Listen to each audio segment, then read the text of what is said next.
Hello friends, welcome back to my channel Quest for Knowledge. Today we are going to go through with a summary of Vachanas of AKKAMAHADEVI and SATYAKKA. So let's get started. AKKAMAHADEVI 1130 to 1160, it means she has just lived 30 years of her life, was one of the early women poets of the Kannada language and prominent personality in the 12th century. Her vachanas, Matragopya and Yoganga Trivedi, are considered as the most notable contribution to Kannada literature. She achieved the height of mysticism and raised her voice against patriarchy, monarchy, rigid customs, and traditions. She rejected the institution of marriage and accepted the immortal, omnipresent Lord Chennamallikarjuna as her husband, thereby conforming to bridal mysticism, a concept of bhakti movement. The intensity of emotion, the difficulties she faces, and her longing for Chenna Mallikarjuna are the recurring themes. The following Vachana depicts how the poem accepts the immortal Lord as her husband. Now we'll go and understand the poem. I loved a handsome youth, formless, deathless, and beyond destruction. I loved a handsome youth, placeless, infinite, and entire. And without a sign, O mother, I loved a handsome youth, who is birthless, fearless, and bold. I loved a youth who, being boundless, is immeasurable. O mother, I loved my husband, Chenna Mallikarjuna, passionately. So here Chenna Mallikarjuna is divine, who is eternal, who is infinite, who is formless, who is deathless, who is unborn. So her love is divine, his love is supreme, and the love is not for any person, for it's not for any mortal, it is to the immortal. Let's understand the line to line explanation. So the first line introduces about the theme of the poem. Here the speaker is showing the intense love for Chenna Mallikarjuna. She is repeatedly saying that she loves a handsome one, who's beautiful one. And second one is that the speaker describes that Channa Mallikarjuna is a formless one, he's birthless and he's infinite. It means that her love is for the divine being rather than any physical person. Next, the line conveys that the encompassing nature of the speaker's love, that she sees Channa Mallikarjuna everywhere and that her devotion is all consuming. And lastly, Chenna Mallikarjuna is a divine being and it's not like a mortal man, and because the eternity, he is deathless and he will remain forever and ever. There is no death for the divine.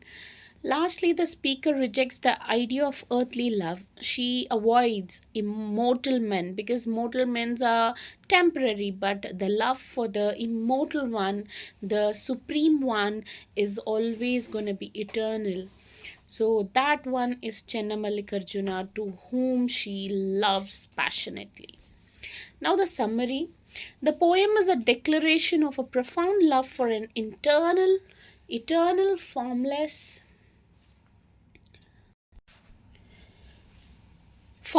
and limitless youth. The speaker describes their love for this youth who is beyond destruction and limitation. This youth is described as handsome, placeless, infinite, and entire, indicating a sense of perfection and completeness.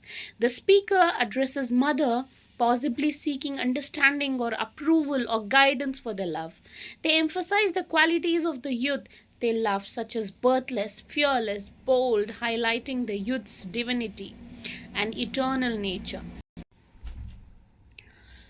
The repetition of the line, I loved a handsome youth, this emphasizes the speaker's intense and affection which she has.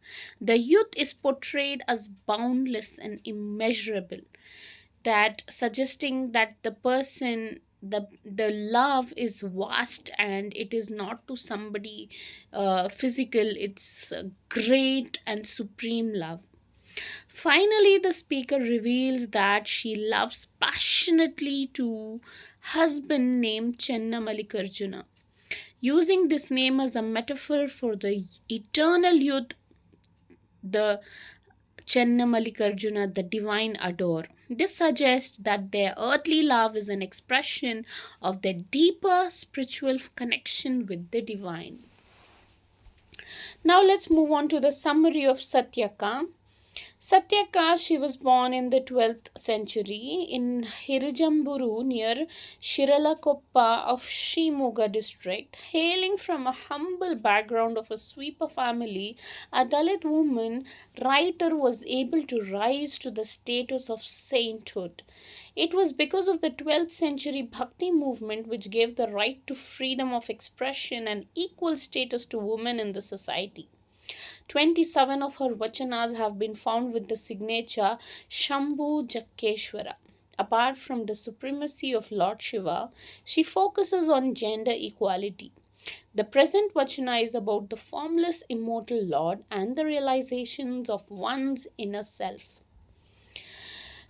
Her vachana, thinking that he is outside, I talked foolishly. He lives in my heart without letting me know it. I cannot describe the unborn who is everywhere. I lost my heart in his void. What shall I do, O mother, O mother? If I forget, my formless husband reminds me. Our Shambhu Jakkeshwara is good to those who know him.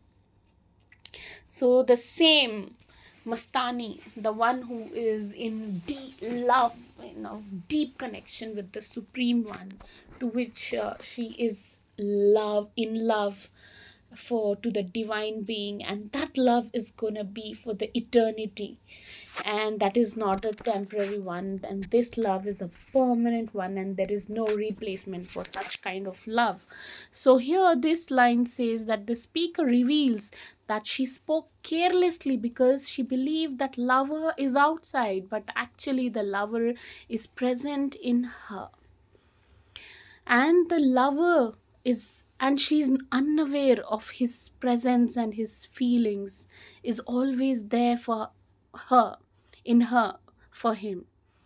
The speaker, she says the unknowable nature of her love, that the love is unborn, because the divine is never born and never gonna be born, and there is no death, and he'll never be taken a birth, but he will remain forever and ever. He was from the beginning, and he will remain forever and ever.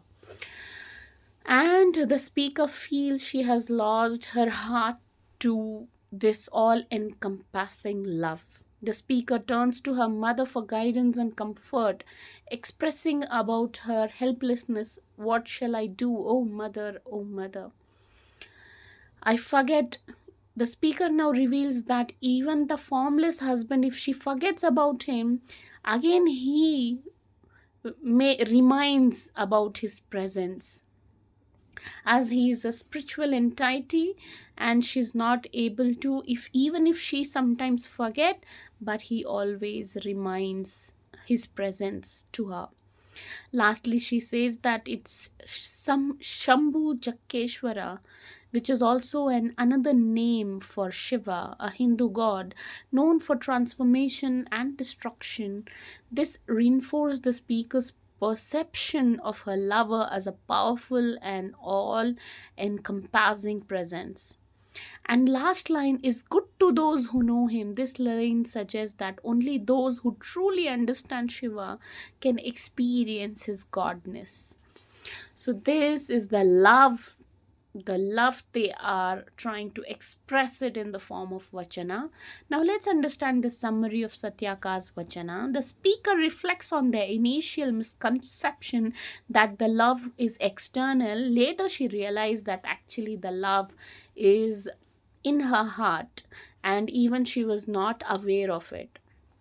Then she acknowledges the difficulty to love who is somebody formless and who is always been present, and that love is completely captured her heart. The speaker expresses a sense of being lost in the void. She is completely lost in the emptiness where he is present, that beloved is present. And she seeks guidance from mother regarding her helplessness. What do I do? Because I love a formless person, I love a divine being, and who's not a temporary one, who's gonna remain forever and ever. Finally, the speaker refers to the husband as Shambhu Jakkeshwara, a divine figure who is the another name of Shiva, acknowledges that he is kind to those who know and understand him. This indicates a deep reverence for the beloved and belief in his benevolence towards those who recognize his true nature. Now let's come to a conclusion. Both poems express the same, that they love eternal, formless, omnipresent beloved. The speaker grapple with the challenge of describing and understanding the divine figure, recognizing their own initial misconceptions, and ultimately finding solace and guidance in the presence of the beloved within their hearts. The conclusion of both poems highlights the enduring nature of love and the spiritual connection between the individual and divine. So, by this, thank you so much for watching. If you found my video helpful, do like, share, and subscribe. Thank you so much for watching.